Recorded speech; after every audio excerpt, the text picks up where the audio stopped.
राष्ट्रवादी पक्षाने पाठवलेल्या शिस्तभंग नोटिसीला उत्तर म्हणून रुपाली ठोंबरे यांनी पक्षाला आज सविस्तर खुलासा पत्र पाठवले।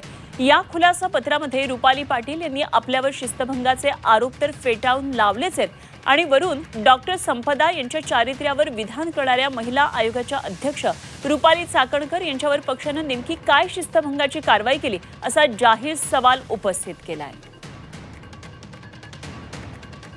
चाकणकरांविरोधात वादग्रस्त विधान केलं नाही, रुपाली ठोंबरे पाटील यांनी हे स्पष्टीकरण दिले। माझ्यावर कसबा मतदारसंघाची जबाबदारी आहे, स्टार प्रचारक ही पक्षाची प्रक्रिया असल्याचं ठोंबरे यांनी म्हटलंय आणि त्यांच्याशी बातचीत केली आमचे प्रतिनिधी चंद्रकांत फुंदे यांनी। रुपाली ताई आपल्या सोबत आहेत। ताई, काय तुमचे उत्तर आहे?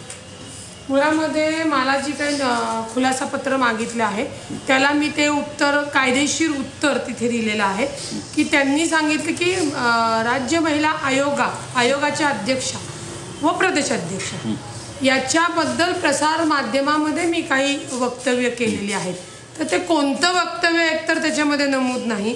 एक दोन, राज्य महिला आयोग हे संविधानिक पद आहे, पक्षाशी त्याचा कोणताही संबंध नसतो आणि पक्षाच्या ज्या प्रदेशाध्यक्ष आहेत त्यांच्याबद्दल तर मी कोणता चकार शब्दही काढलेला नाहीये।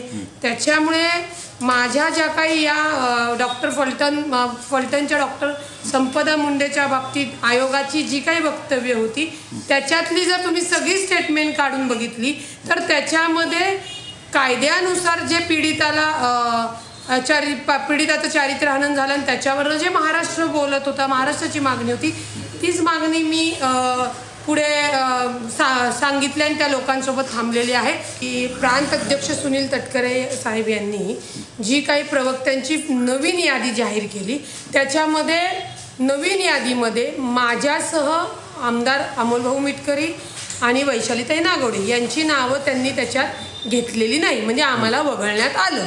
आता हे वगळण्यात आल्यानंतर आता नगर तो एक पार्ट झाला, त्याच्याविषयी माझी राष्ट्रीय अध्यक्ष माननीय अजितदादा यांच्याशी माझ्या ज्या काही गोष्टी बोलायच्या आहेत किंवा ज्या अजून व्हायच्या आहेत त्या सगळ्या होतीलच।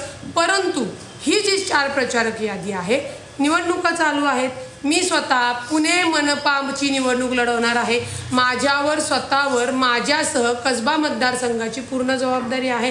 त्याच्यामुळे ह्या ज्या काही स्टार प्रचारक ही पक्षाची प्रोसिजर असते निवडणूक आल्यानंतर, त्याच्यामुळे जे जे निवडणुका लढणारे नाही आहेत किंवा जे पक्षामध्ये आमचे सहकारी काम करतात त्यांची यादी त्यांनी जाहीर केलेली आहे।